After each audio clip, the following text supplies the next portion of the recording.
గ్లేమోర్ mine ఆయన వస్తున్న జీపుని అలిపిల్లి ఎగిసి 16 అడుగులు ఎత్తున కొడితే కింద పడి మరి చొక్కా దులుపుకొని పదండి రాజకీయం చేద్దామని చెప్పి 4 దశాబ్దాల నుంచి రాజకీయం చేస్తున్న ఒక రాజకీయ దురంధరుడు.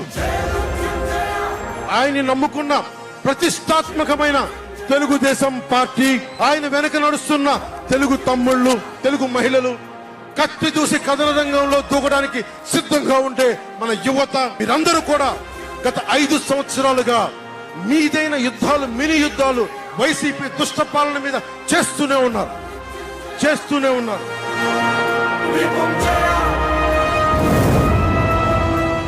ఈ రోజుల్లో డూప్లికేట్ ప్రేమలు ఎక్కువ కనబడతా ఉంటాయండి. స్వచ్ఛమైన ప్రేమలు చాలా తక్కువగా కనబడతాయి. సో ట్రూ లవ్ లో ఉండే క్వాలిటీస్ ఏంటి, నిజమైన ప్రేమలో ఉండే లక్షణాలు ఏంటి అని ఆలోచిస్తే మొట్టమొదటి లక్షణము, నిజమైన ప్రేమ